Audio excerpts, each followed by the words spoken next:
Okay, so the case for coaching culture. So have you ever met a leader of a company who did not want to maximize performance? That's one thing I've definitely come across in my work, is that all companies want their organizations to perform at their peak potential. What I've also noticed is that there's a massive issue with lack of engagement. So 84% of Canadian workers are either not engaged or actively disengaged, which actually means that only 16% of Canadian workers are driving performance. So why would that be? What would be the issue with lack of engagement when so many leaders want the exact opposite? Well, 40%, up to 40% of performance is negatively impacted by a poor leader. That could mean 7% of annual revenue in a company with $15 million in sales. So it's actually culture, as we're listening before. Culture is at the root of thriving.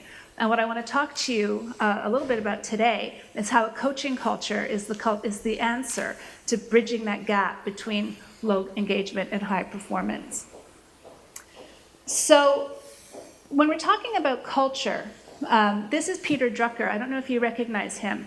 He is the person who is known to have invented management by objectives, and he is known as the founder of modern management, and he has coined the phrase that culture eats strategy for breakfast. Pat Lencioni, you might recognize him. He is the author of The 5 Dysfunctions of a Team, and more recently a book called The Advantage. In The Advantage, he says that companies need two things to be successful. They need to be smart, which is about strategy. It's about finance, technology, and innovation. And they also need to be healthy. And in this case, in The Advantage, he makes the case that healthy means minimal confusion, low turnover, high productivity, high morale. And without that, there's a dysfunction, as he says. Culture is the way in which we get work done, but oftentimes there's dysfunction inhibiting the team. So it's really the leadership group has to be cohesive. And this is why I believe that the coaching culture is what brings that cohesion. So what is coaching? Coaching is the process of helping people maximize their own potential. What is a coaching culture? A coaching culture is when the leadership, the cohesive leadership team, embraces coaching as the preferred management style throughout the organization. So leadership is really at the bedrock. It's the core values, and the coaching approach and the coaching methodology is really what needs to be embraced as part of the bedrock in the leadership culture.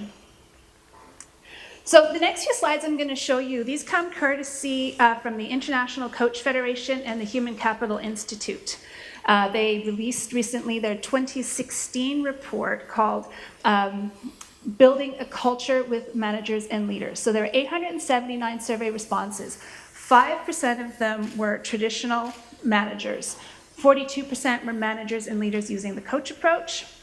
9% were from HR and talent backgrounds from traditional workplaces, and 45 were those using coaching as a primary skill. So this next slide is also from the ICF. So defining a coaching culture. So there's 6 things. The employees have to value coaching. The leadership has to value coaching. Managers and leaders spend more time coaching than industry peers. Managers and leaders actually receive formal coach training. Coaching is a line item in the budget. And finally, all employees have the opportunity to work with a professional coach. Okay, so this is a really interesting slide, I think. So in the outcome of coaching culture, strong coaching culture is correlated with higher employee engagement and stronger financial performance.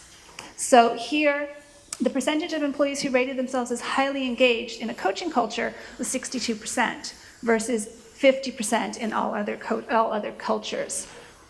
Here, the question was relating to their opinion of revenue growth compared to their industry peers. So those with a strong coaching culture rated themselves as 51% above average. On par was 47%, and only 2% thought they were lower than industry peers. So there's quite the case for ROI when it comes to building a coaching culture. So I want to leave you with this final thought. So, the secret is not buried deeply in the woods. The bridge to cross for building that high-performing, high-engaged workforce is really by building a coaching culture. Now, to leave you with the words of the late Sir John Whitmore, who is one of the founding thinkers in the coaching profession. He says that coaching is unlocking people's potential so that they can maximize their own performance. Just imagine that workplace.